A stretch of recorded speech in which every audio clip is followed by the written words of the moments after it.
They said no body, no crime. But there was a body. He buried it himself.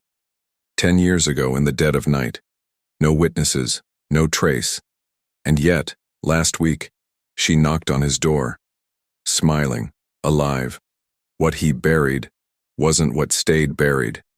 For more stories that will make you question everything you believe about truth, justice, and the past, hit that subscribe button right away. Now let's dive in.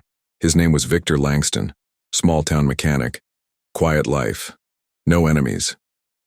But on a rainy Thursday night in 2015, he did something that would change everything. They had argued before, he and his wife Melanie. But that night, it was different. Neighbors said they heard screaming, a crash, then silence. By morning, Melanie was gone. No goodbye, no suitcase, no trail. Victor told police she ran off, said she'd done it once before, but deep down, he knew the truth. He didn't just lose her. He buried her, with his own 2 hands, or so he thought. Victor and Melanie met in 2008. She was loud, wild, magnetic, the kind of woman who walked into a room and changed its temperature. He was the opposite, quiet, observant, the kind of man who watched more than he spoke. Their love wasn't soft. It was fast, intense, the kind that burns bright and burns everything else with it. By year 2, cracks began to show. Fights, bruises, apologies, repeat. Police were called twice, but no charges stuck. Melanie always made excuses. Some said Victor was controlling. Others whispered Melanie had secrets, that she wasn't faithful, that she'd disappear for days with no explanation.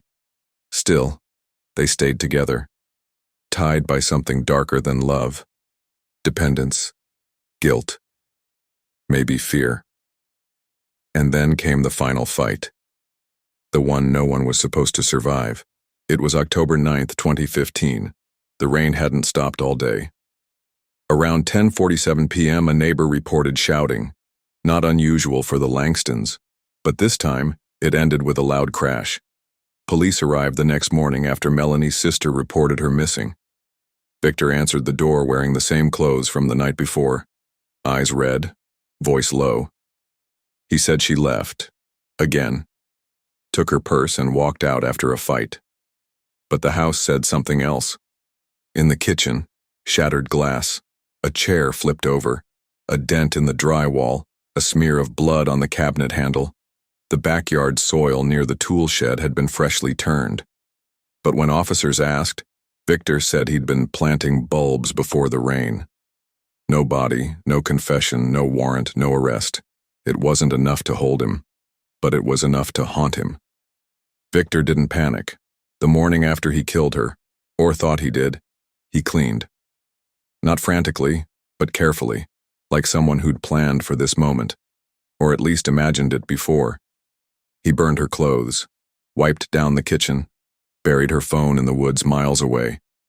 Then, just before sunrise, he dragged her body, wrapped in a tarp, to the tool shed, dug 6 feet down. No coffin, no prayers, just silence, dirt, and a lie that would last a decade. He covered the grave with bags of mulch, said he was preparing for spring. When friends asked about Melanie, he stuck to the same story. She'd left him, packed light, walked out during the storm. She always had a way of disappearing, didn't she? And people believed him. Mostly. No body, no case, no charges, just whispers that eventually faded. Until last week, when someone knocked on Victor's door, and it was her. 10 years later, same house, same town. Victor had moved on, or tried to.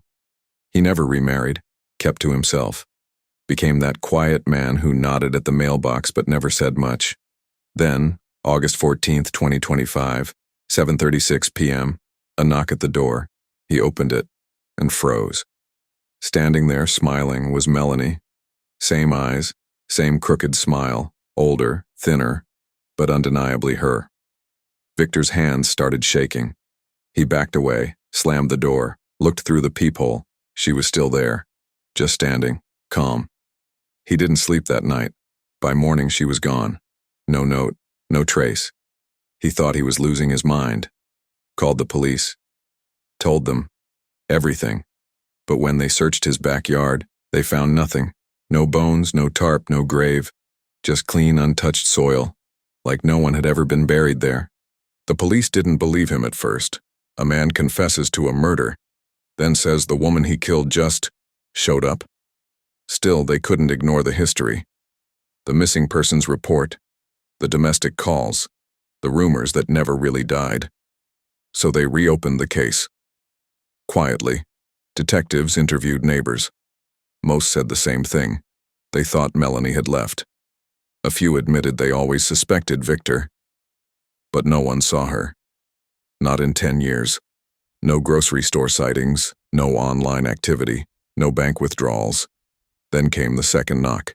4 days after the first. Same time, same woman, Melanie, at the door again.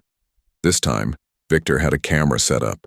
When he checked the footage, she was there, clear as day. But only for 11 seconds. And then she vanished. Not walked away, vanished. The footage glitched. Authorities reviewed the video, confirmed it wasn't tampered with. No signs of editing, just a short, clean clip of a woman declared missing, maybe even dead, standing at the front door of the man who buried her. They launched a forensic sweep, pulled samples from the yard, the shed, the house, and what they found made no sense. Victor couldn't take it anymore. He stopped sleeping, barely ate. He kept his front lights on all night, kept the door locked, sat in the living room with the same footage playing on loop. 11 seconds. Her face, her eyes. He told detectives everything. The fight, the blow, the body, the burial. But when they dug, there was nothing. No bones, no tarp, not even disturbed earth. Like the grave had never existed. That's when Victor made a decision. He waited. Every night at 7:36 p.m. he sat by the door, watching, hoping, fearing, and on the 7th night, she came back. But this time he opened the door. He didn't speak. Neither did she. They just stared. Then Victor whispered, "I buried you." She tilted her head, smiled. "I know." He stepped back. "Are you real?" She reached out, touched his arm. He flinched, but he felt it, warm, solid. "I needed you to remember," she said. "All of it." "What do you mean?" he asked. Melanie leaned in, close enough for him to smell the same perfume she wore on their wedding day. Then she whispered, "You didn't bury me. You buried something else." And just like that, she walked past him, into the house. She walked through the house like she never left. Her fingers traced the wall. Her eyes scanned the photos. Same kitchen, same couch, same blood under the floorboards. Victor followed, silent, afraid to blink. "Where have you been?" he finally asked. Melanie turned. "The question isn't where I've been. It's what you buried." She led him to the backyard. Same spot. The old tool shed. "Dig," she said. He hesitated, but something in her voice, firm, certain, made him obey. He dug, hands shaking, dirt flying, 6 feet down, deeper, and then he hit something. But it wasn't her. It was a wooden box. Inside, women's clothing, photos, jewelry, locks of hair, a wedding ring, not Melanie's. Victor dropped the shovel. She stared at him. "Tell me their names." He couldn't. His mouth opened, but nothing came out. He had no memory of them. No explanation, just a sick feeling rising in his gut. "You don't remember, do you?" she asked, voice cold now. "You've done this before." Victor collapsed to his knees. "I only buried one woman." Melanie stepped back. "No, you buried many. I was just the first who came back." Then she whispered something he would never forget. "I'm not here for revenge, I'm here for the others." By the time the sun rose, Victor was gone. Not missing, arrested. Police found him curled up in the backyard, rambling, repeating names that weren't in any files, names of women no one had reported missing, names no one could trace. The box was real. The items were real. DNA linked 3 pieces of jewelry to cold cases, women from nearby counties who vanished between 2009 and 2014. Victor had no memory of them, no motive, no pattern, just darkness, buried. He swore he only killed Melanie, swore she died in that kitchen, swore he saw her body in the tarp, felt the weight of it in his hands. But here's where it fractures. Forensic teams combed every inch of that yard. No remains, no blood in the soil. Even stranger, security footage from his own home. The clip showing Melanie's return, corrupted, unreadable. And the woman on the porch never showed up on neighborhood cameras. No fingerprints, no scent trail. Melanie Langston, as declared missing in 2015, was never found. Not then. Not now. Victor was charged with multiple counts tied to the evidence in the box. But for Melanie, there was no trial, no answers. Just a question that still haunts the detectives on the case. If he didn't bury her, who did? And if she came back, what is she? Some stories don't end.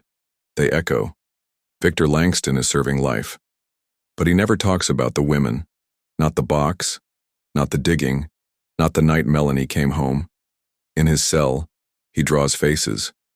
Always the same eyes, always the same smile, Melanie's smile. And somewhere out there, maybe in the same town, maybe far away, a woman walks the streets with no past, no fingerprints, no records. A woman who should be dead. Do you think Melanie was real, or something else entirely? Drop your theory in the comments. I read every single one. Was she real? A ghost? A trick of a guilty mind? Or was she something else entirely? A reckoning sent to wake up what Victor tried to bury? We may never know. But next time you hear a knock at the door, ask yourself, do you really know who's on the other side? If this story shook you, hit that subscribe button. Every day I bring you the darkest crimes, the twisted minds, and the unsolved endings that leave you questioning everything. Don't miss what's coming next.